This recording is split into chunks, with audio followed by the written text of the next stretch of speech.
I spent most of my adult life believing I didn't need anything bigger than myself. And I was wrong, and it almost cost me everything. This is Against the Fade, a podcast for men who refuse to fade midlife, and I'm Jonathan.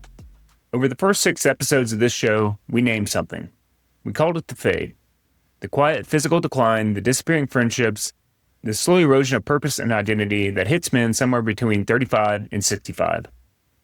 We mapped it to 3 valleys: physical, social, and mental. And we asked the hard question: are you becoming an asset, or are you becoming a liability? That was the foundation. And if you've been listening from the beginning, you've got the map now. You know what's happening, you know why it's happening, and you know what the fight looks like. But naming the problem was just the starting point. This is a new chapter. From here on out, we're going deeper. One idea at a time, one story at a time. Not theory, real tools, real conversations. The kind of stuff that actually moves the needle when you're standing in the middle of one of those valleys, wondering what to do next. And we're starting with one thing I teased in the last episode: the X factor in the mental valley. The thing underneath purpose, underneath identity, underneath the pillars and the frameworks, something most men in midlife either walked away from years ago or never explored in the first place. We're going to talk about faith today. Now, if that word just made you want to hit skip, I'm going to ask you to stay. This isn't a sermon. I'm not going to tell you what to believe, but I am going to tell you what happened to me when I hit the lowest point in my life and what I found on the other side of it. And I think it matters, especially for men like us. So I want to tell you a story I haven't told on this show yet, and it's not comfortable for me. But I think it's the most important thing I've said in 7 episodes. So in early 2020, my wife and I moved across the country to a new city, new state, new everything. We left behind our friends, our community, the entire network we'd built. And we were excited. It felt like a fresh start. But then COVID hit. And suddenly, we were in a city where we didn't know anybody. We were locked inside with no way to build the connections we'd left behind. I'd started a business right before the move. And between the isolation and the restrictions, the business failed. And that failure, it set off something in me that I wasn't ready for. Because it wasn't just the business, it was everything. It felt like the walls were closing in from every direction. Like the doors that had always been open to me, the opportunities, the possibilities, the sense that you got time to figure it out, felt like they were all shutting, one by one, and I couldn't stop it. When you're in your 20s, your early 30s, the world feels wide open. You've got time, you've got margin, you can try something, fail, try something else, the runway is long. But somewhere in your late 30s, your 40s, you look up and you realize the runway isn't long anymore. The space is shrinking. And when things start going wrong in that season, it doesn't feel like a setback, it feels like a verdict. And that's where I was. I fell into a deep depression that was unlike anything I'd experienced. Not sadness, though there was plenty of it. It was more like withdrawal. Withdrawal from my wife, from my family, from life. I pulled inward. I stopped showing up. I stopped caring about things I used to care about. I was physically present but mentally gone. And it scared me because I could feel myself disappearing, and I didn't know how to stop it. And to be honest with you, I wasn't sure I was going to make it out. I tried therapy, and therapy helped. I'm not going to sit here and dismiss it. It gave me some language, some awareness, but it wasn't enough. It felt like I was doing the work, saying the right things, checking the boxes, and still sinking. Something was missing, something underneath. And then one day my mom sent me a card with a bookmark in it. And on the bookmark was a prayer. It was just a small prayer on a bookmark, nothing dramatic. She mailed it to me probably because she didn't know what else to do. And here's the thing. I hadn't been anywhere near a church since I was a kid. I grew up Catholic, went through the motions as a boy, and walked away from all of it as soon as I was old enough to decide for myself. I spent my entire adult life with a pretty cynical view of religion. I thought it was a crutch. I thought it was for people who couldn't figure out life on their own. I was a guy who could handle everything himself. That was my identity, self-made, self-reliant, self-sufficient. But that bookmark with the prayer on it, it made a crack. Not a big one, nothing dramatic, not a fall to your knees kind of moment, just a small crack. A tiny fracture in a wall I'd spent 25 years building, and then some light came in. And I was desperate, that's the truth. I wasn't searching for God, I wasn't having a spiritual awakening. I was drowning, and someone threw me something, and I grabbed it. So I went to church. For the first time in over 2 decades, I walked into a church. Not because I believed, but because I had nothing left to try. And it didn't fix everything overnight. I want to be clear about that, because I'm not selling you a conversion story. There was no lightning bolt, no single moment where the clouds parted. It was slow, incremental. Week by week, something started to shift. And I started to open up, not just emotionally, but in a deeper way, to the idea that maybe there was meaning beyond what I could produce. purpose beyond what I could control. That maybe, just maybe, I wasn't supposed to carry all of it by myself. And that one shift changed everything. Accepting that I couldn't control everything didn't make me weaker, it freed me. Giving into faith, and I mean really giving in, not just showing up and going through the motions, it let me stop living in the future, stop living in the past, and start living right here, present tense. For the first time in years, I could breathe. Now, I came back through the Catholic door. That's my story, that's my path, and I'm not going to pretend it was something else. But this episode isn't about Catholicism. It's not about any denomination or any religion. It's about the thing I was running from for 25 years. The idea that I might need something bigger than myself. Because that right there is the wall most men will never let fall. And it's one that has to. So here's what I've come to believe. And I didn't arrive at this easily. Self-reliance is the defining virtue of American manhood. It's the thing we're raised on. Handle your business. Figure it out. Don't ask for help. Don't need anyone. Be the rock. Be the provider. Be the man who's just got it under control. And I'm not here to tell you that's all wrong, because it's not. Self-reliance, it built a lot of good things. It got a lot of us through hard seasons. It put food on the table, and it kept the roof over our families' heads. There's something real and honorable about a man who can carry weight. In fact, Emerson wrote an essay on this, literally called Self-Reliance, in 1841. One of the most influential pieces of American writing ever produced. It shaped the way generations of men thought about what it meant to be strong. Trust yourself, don't conform, think your own thoughts. And it's a great essay. I'd actually recommend you read it. But here's what's interesting about Emerson. He was a man of deep faith, a former minister. The guy who gave us a playbook on self-reliance believed fundamentally that it was grounded in something transcendent. Even he knew the wall needed a foundation. And here's what nobody tells you. Self-reliance has a shelf life. It works in your 20s, it works in your 30s, you're strong, you're hungry, you've got energy, you've got momentum. You can white-knuckle your way through almost anything because the tank is full and the road is long. Then midlife hits, and midlife doesn't care how tough you are. The body starts breaking down, and we covered that in episode 5. The friendships disappear, covered that in episode 2. And the roles that gave you meaning start to shift. And the man who built his entire identity on I can handle this myself suddenly finds himself standing on a foundation that's cracking. Not because he did anything wrong, but because the foundation was never designed to hold the weight of an entire life. Self-reliance is a load-bearing wall, but it's not the foundation. And most men don't figure that out until the wall starts to buckle. So think about what I told you in my story. I had every tool. I had therapy, I had awareness, I had a wife who loved me, I had the self-discipline to show up and do the work. And I was still sinking. Because the operating system underneath all of it, the belief that I'm enough by myself for everything, was the thing that was broken. And no amount of effort on top of a broken operating system gets you anywhere. This is a mental valley at its deepest. Not just the loss of purpose we talked about in episode 4, not just the emotional silence from episode 3. It's the collapse of the thing underneath both of those. The story you've been telling yourself since you were 18 years old, that you don't need anything bigger than you, that finally runs out of road. And when it does, you got two choices. You can double down, grit your teeth harder, tell yourself you just need more discipline, more strategy, more effort. And a lot of men do that. They just push and push and push until they break. Or they go numb, or they disappear into work or a bottle or a screen, or just a quiet resignation. You've seen that guy, and maybe you've been that guy. Or you can do the thing that feels like the hardest thing a man can do. You can admit that you need something bigger than yourself. In the last episode, we talked about 3 valleys. The physical valley has a floor. It's training. Consistent, progressive resistance training gives your body a foundation to stand on. The social valley has a floor. It's brotherhood. Real connection with other men who know you and won't let you disappear. But the mental valley, the purpose valley, the identity valley, those all need a floor too. And I believe for most men, that floor is faith. And faith doesn't have to be a religion, a denomination, or a set of rules you follow on a Sunday. Faith, the willingness to believe that your life has meaning beyond what you can produce. That there's something bigger than you. And that surrendering to it is not a weakness. It's the first real act of strength most men will ever perform. That's the X factor. That's what I was hinting at in episode 6. This is a floor underneath the floor. Now I know what some of you are thinking right now. You're thinking, here we go. Another guy found Jesus and now he wants to tell me about it. I get it. And if that's where your head went, I'm not offended. Because I was that guy. For 25 years, I was a man who rolled his eyes at this stuff. I thought faith was for people who needed a crutch. People who couldn't handle reality on their own terms. I wore my skepticism like armor and I was proud of it. So I'm not going to stand here and tell you your skepticism is wrong. What I am going to tell you is that mine was costing me more than I realized. Here's something that changed the way I think about all this. When you look at the world's major faith traditions, Christianity, Islam, Judaism, Buddhism, Hinduism, the indigenous spiritual traditions, They disagree on a lot. The theology is different, the rules are different, the institutions are different, and honestly, that's where most men get stuck. They look at the orthodoxy, the structure, the politics, the scandals, the hypocrisy, and they say, I'm out. I don't want any part of that. And that's fair, but here's what's underneath the orthodoxy.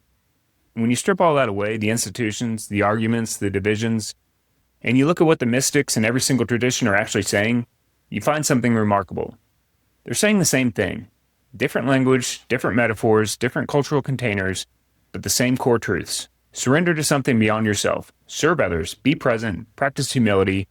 Believe that your life has meaning you can't fully see, and accept that you're not in control and that this is not a defeat, it's a liberation. That's not dogma. That's common ground underneath all of it. Philosophers call it the perennial philosophy. The idea that there's a thread of universal truth running through every major spiritual tradition. And you don't have to pick a side to pull on that thread. A priest named Father Mike Schmitz put something in a way that stuck with me. He said it takes courage not to be a cynic. That cynicism is just pessimism plus suspicion.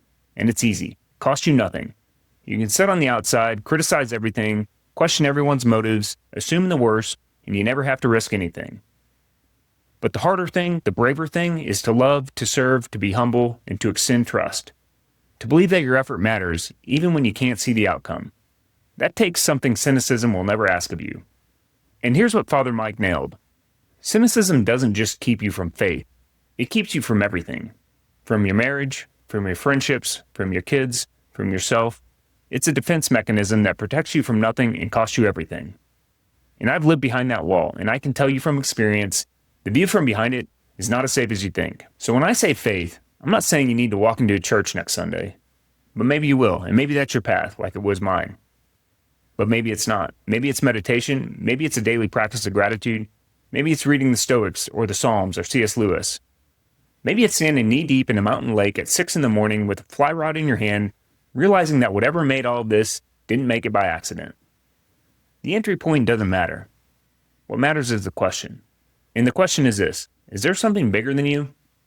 Something that gives your life meaning beyond what you can build, earn, or control? Because if the answer is no, if you really believe that you're the beginning and the end of your own story, then purpose is just productivity, identity is just your resume, and when those things fail, and I promise you, they'll fail at some point, you won't have a floor to stand on.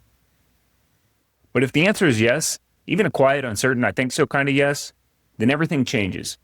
Because now your purpose has roots. Now your identity has a foundation that doesn't depend on your job title or your bank account or your body holding up. Now you've got a reason to stay in the fight that goes deeper than discipline. And then that I think so becomes enough. You don't need certainty. You need honesty. And you need the guts to stop pretending that you've got it all figured out on your own. All right, so let's get practical. Because I know how men think. We want to know what something does, not what it means in the abstract, not the philosophy. What does it actually give you? So let me tell you what faith gave me, and what I believe it can give any man who's willing to stop running from it. The first thing it gives you is a floor under your purpose. In episode 6, we talked about the 4 pillars: protector, provider, builder, mentor. Those are the roles that give a man's life structure, and they're real. But here's the thing about those roles. They can be taken away. You can get laid off from being a provider, your kids can grow up and stop needing your protection. The thing that you built can fail. And if your identity is sitting on top of those roles with nothing underneath them, then when those roles shift, and I promise you, they'll shift at some point, you'll fall through. But faith puts something underneath those roles. It gives you a reason to be a protector that doesn't depend on someone needing protection right now. It gives you a reason to build that doesn't depend on the outcome. A reason to mentor that doesn't require anyone asking for your advice. Because the purpose isn't coming from the role anymore.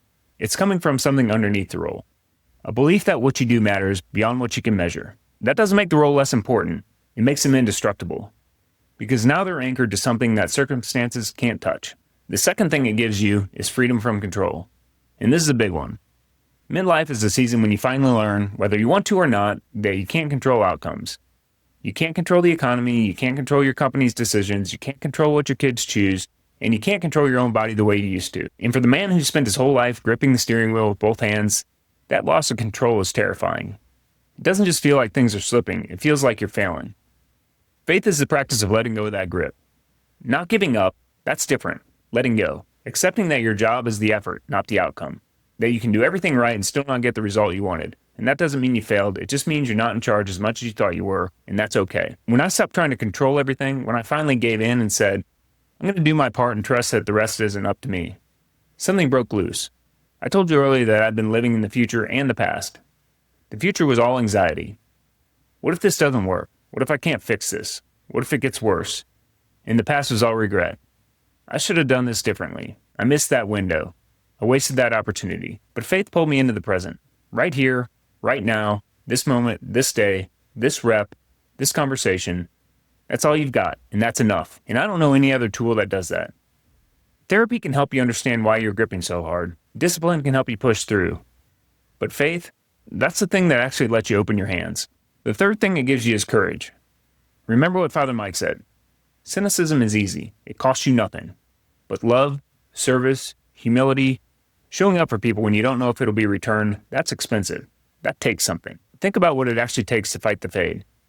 It takes courage to walk in the gym at 45 years old when you haven't trained in a decade and you're embarrassed about what you see in the mirror. It takes courage to pick up the phone and call a buddy you haven't spoken to in 6 months and say, hey, I miss you, man. It takes courage to look at your wife and say, I'm not okay, I need your help. None of that comes from discipline alone. Discipline gets you to the door. Courage gets you through it.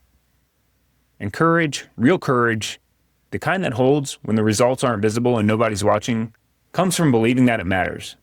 That what you're doing has meaning, even when you can't prove it. That's faith. Applied, practical, boots on the ground. And the fourth thing, the one that ties all of this together, is that faith connects the valleys. When a man finds something bigger than himself, it doesn't just change one part of his life. It changes the whole system. He trains harder, not because he's chasing a number, but because the body is a gift and you don't want to waste a gift. He shows up for other men, not because networking is strategic, but because brotherhood is sacred. He names what he's feeling, not because the therapist told him to, but because honesty is a discipline of the soul.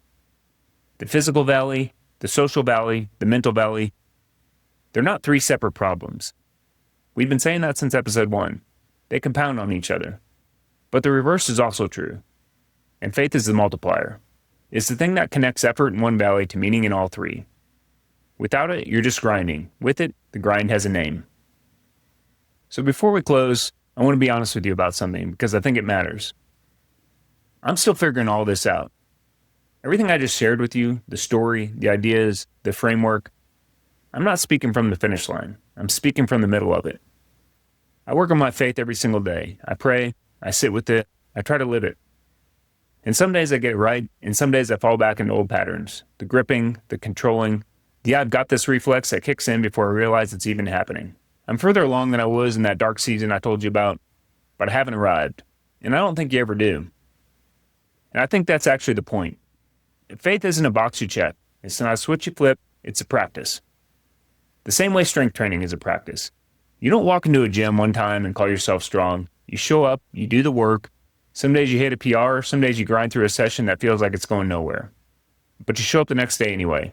And over time, not overnight, over time, you get stronger. And faith works the same way. I'm building it day by day, rep by rep, and I'm not building it for me. That's the part I didn't understand before. When I was in that dark place, the depression, the isolation, the failed business, I thought the point of getting better was to stop feeling bad, to fix myself, to get back to the version of me that had it all under control. And that was the wrong target, because that version of me was the problem. The reason I work on my faith every day is not so that I can feel better. It's so that I can be better. For my wife, for my family, for the men who listen to this show, for my community, for the people I haven't met yet who might need something I have to give. That's the shift. From taking to giving. From what can the world do for me to what can I put into the world. And I don't think you get there on self-reliance alone. I think you need something underneath you to make that turn, something bigger than you. Because giving without a foundation burns you out. Serving without a source drains you dry.